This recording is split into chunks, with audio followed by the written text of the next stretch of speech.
Good day, viewers. Welcome to a new edition of 30 Minutes, the interactive program of Trust Television with me, Manir Dan Ali. Our guest today is a two-term federal legislator, a veteran journalist, and a farmer. I'm talking about none other than Mr. Rima Shawulu, who represented Donga, Usa, and Takum Federal Constituency on two occasions. Mr. Shawulu, welcome to the program. Thank you very much for having me. Thank you. I know we are in the midst of another reawakening politically.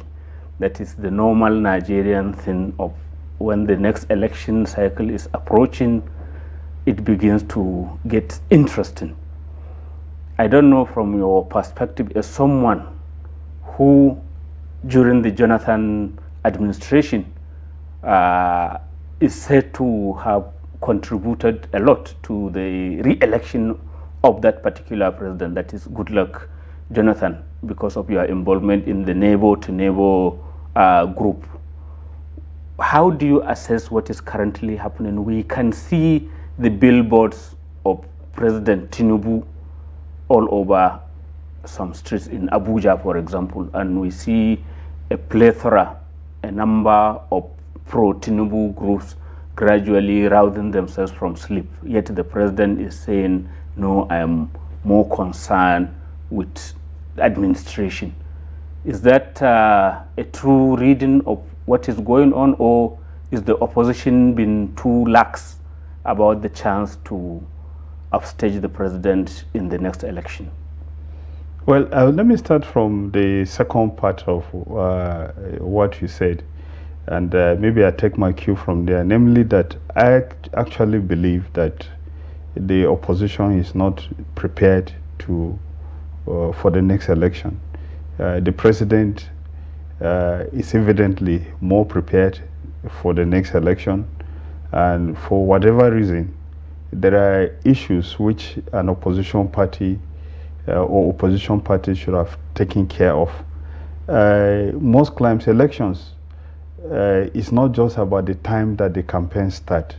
There was this concept that Bill Clinton introduced of a continuous campaign. There's no time that the campaign ends. But can an opposition party be doing that? I thought it's easy for the ruling party because it is there with all the resources, and every official occasion is a possible campaign opportunity. Yeah, but the opposition parties have between them several governors, people who are in public offices who should be doing exactly the same thing. You have the APP guy in Anambra State, you have the Labour Party in Abia State, and you have, I think, 11 other PDP governors who in all the states that they are operating should be the flag bearers. And they were actually giving flags for the parties who are supposed to keep the party symbols alive, who are supposed to organize the structure to fight. And it is my opinion that the opposition parties, including, I forgot to mention the party under which I contested the last election, that is the NPP of Kano State.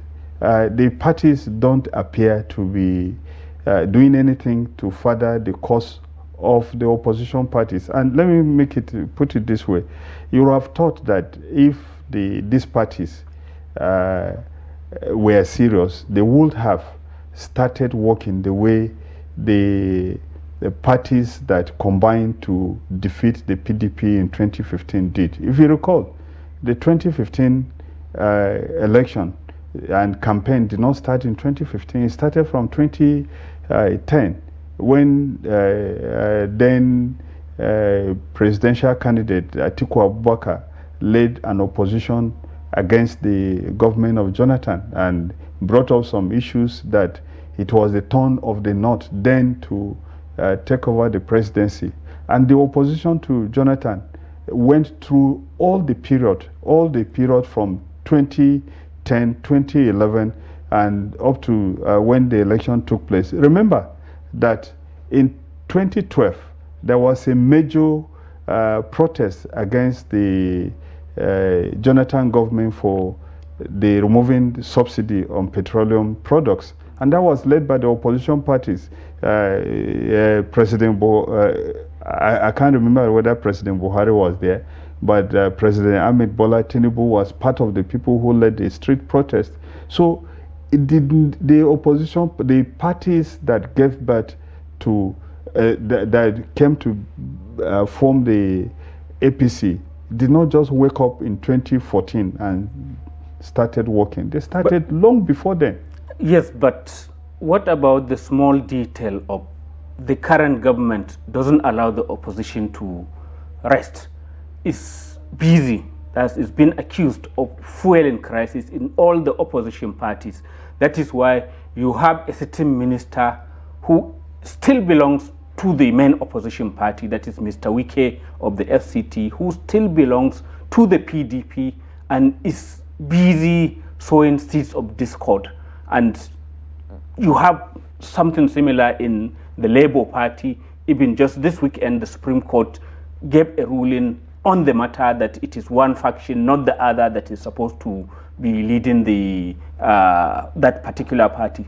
So it's a different ball game. You have a government that is busy trying to put fire in the houses of the opposition. Let me tell you, my brother, if you were President Bola Ahmed Tinubu, wouldn't you do exactly the same thing? That is what politics is all about. But the point that I want to make, that I'm making, is that we can talk from here till next tomorrow about the influence of Nyesom Wike on the PDP. But where is he influential in the PDP? What does he have that the other 11 governors of PDP don't have? He's no more a governor. The other governors have refused to fund, in my opinion, have refused to take over the party and lead it the way it should go.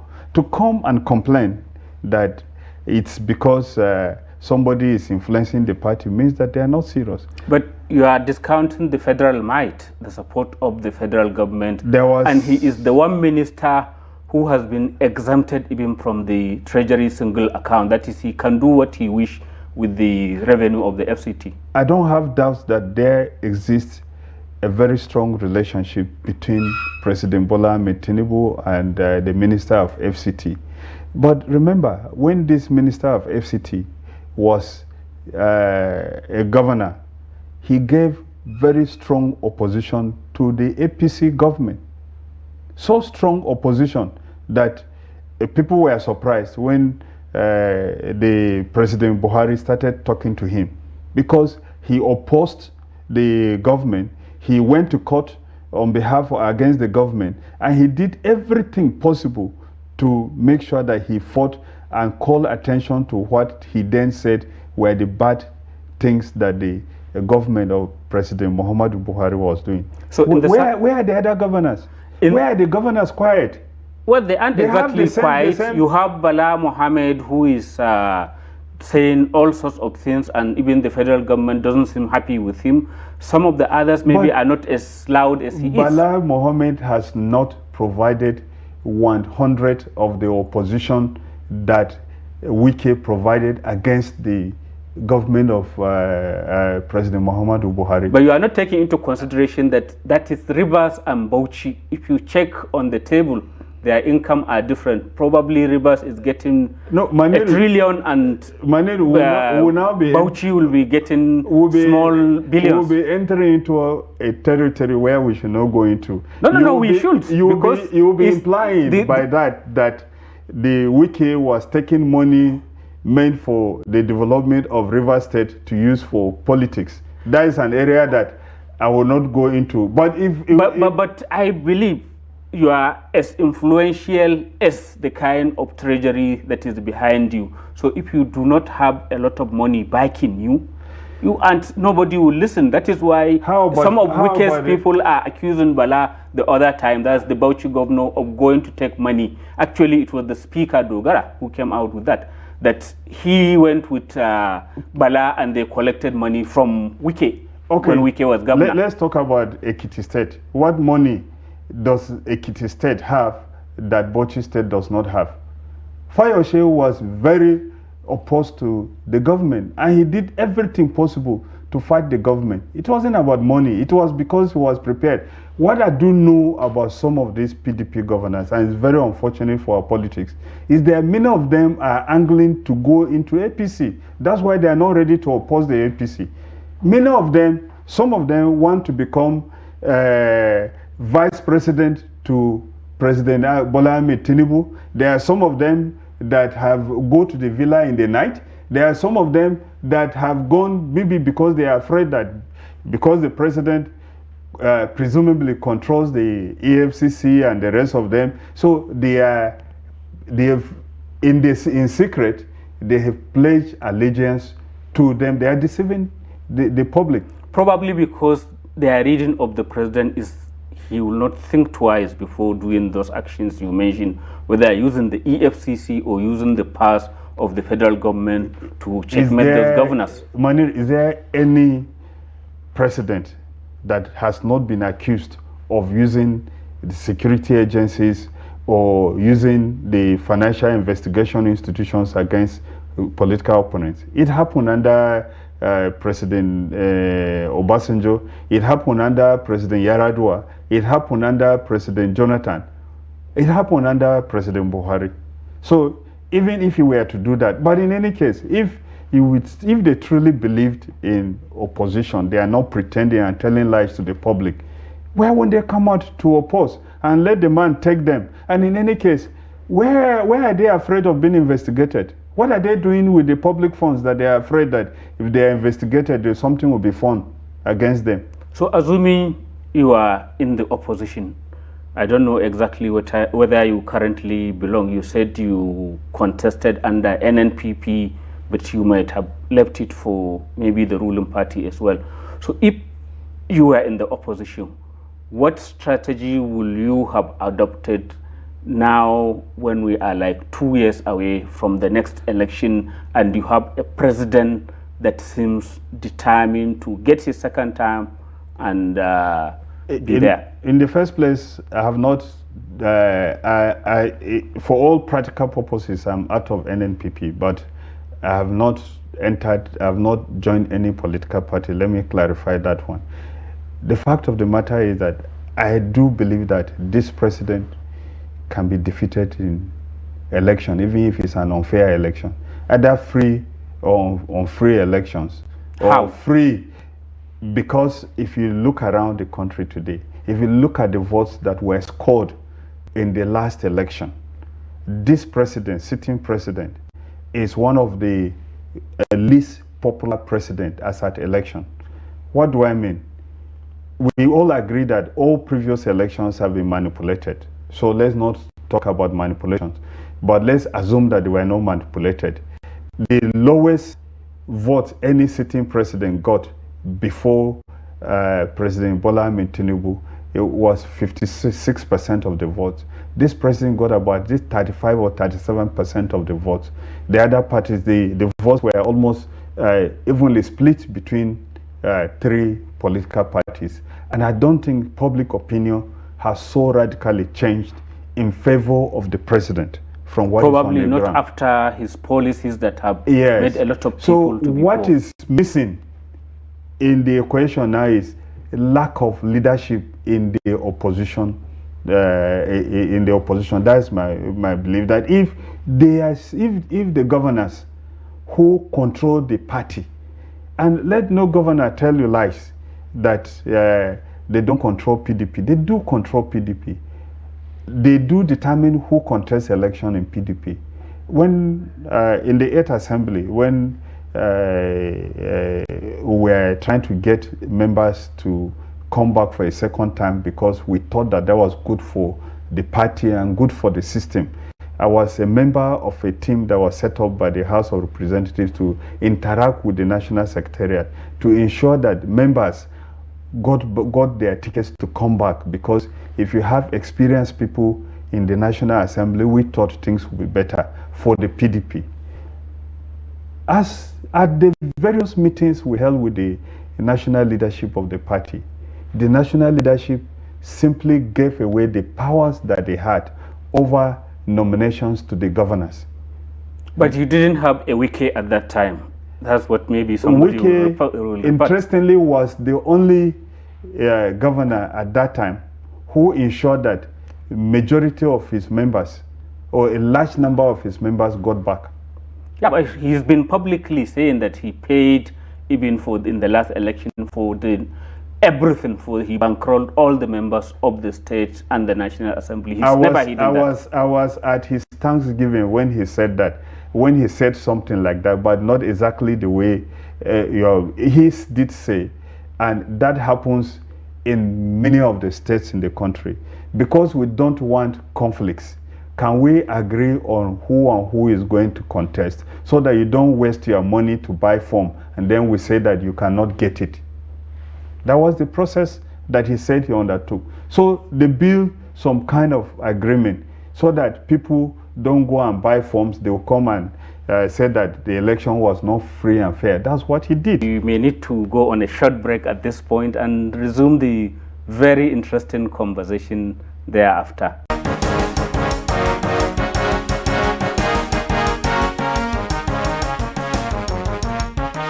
Welcome back.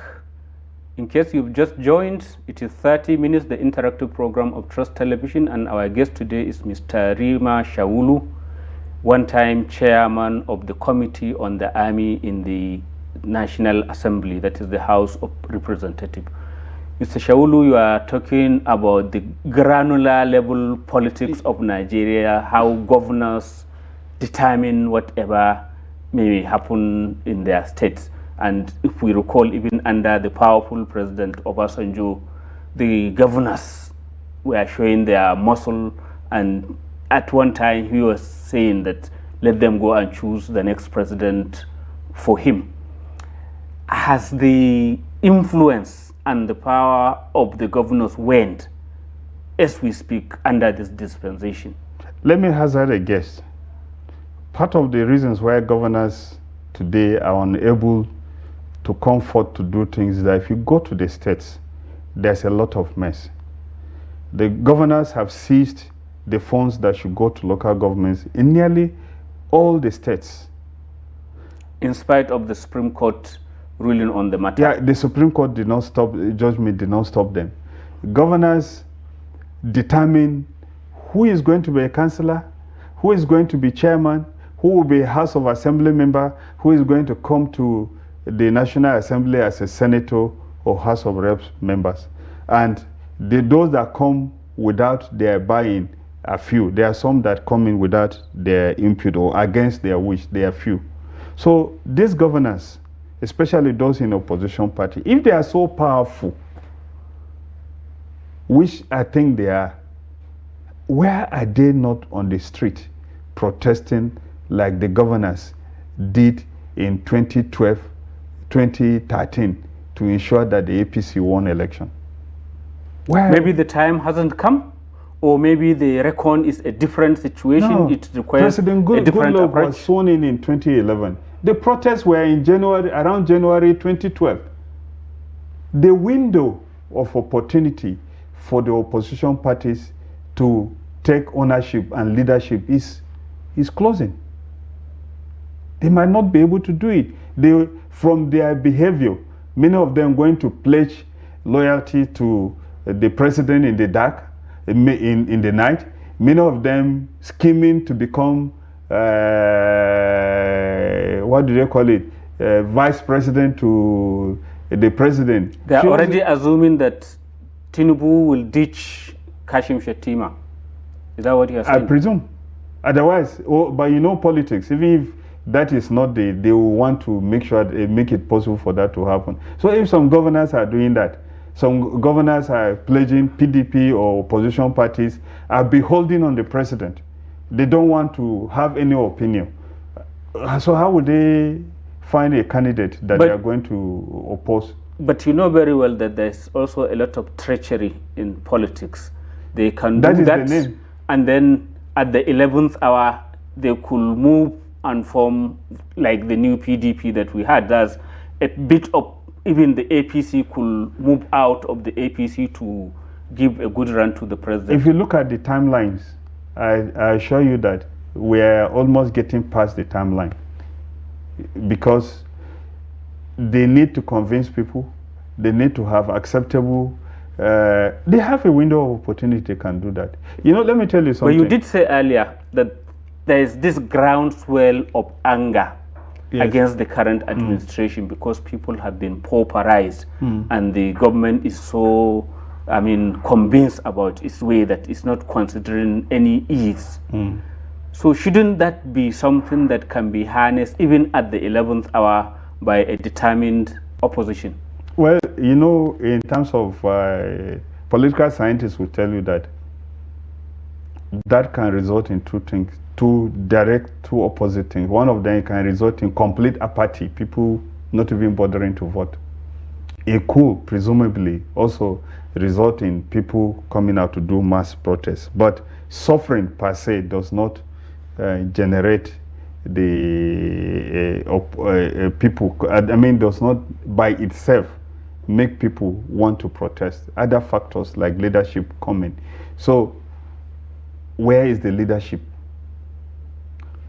But you have prominent political figures like Atiku Abubakar, who has been had recently talking that there is a new there is a new journey, political journey, which is suggesting that he might pull out of the PDP. I don't know whether to SDP or some other party. Peter Obi has also been keeping his machinery oil. He's been busy visiting and staying visible in the public consciousness. These are the two people who got more votes combined than President Bola Tinubu, and they haven't been sitting down. Yeah, I do agree, but if you look at Vice President Atiku Abubakar, in 2010, his reason for wanting to become president was, at that time, was that it was the turn of the North. In 2015, he wanted to take that turn of the North in APC, but was defeated by Muhammadu Buhari. Then in 2019, he came again and wanted to become president, lost to Buhari. In 2023, in a controversial way, he wanted to become president again. Now, the people, his argument then was that it was the turn of the North. Now, is it permanently the turn of the North?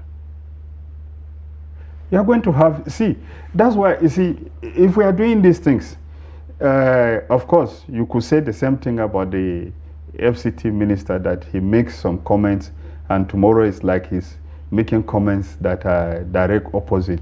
You can say that as well. I thought you did indicate that is what politics is about. There is no fixed view. No, there is no permanent interest. So now let's come to tell you, power was in the North with President Muhammadu Buhari for 8 years.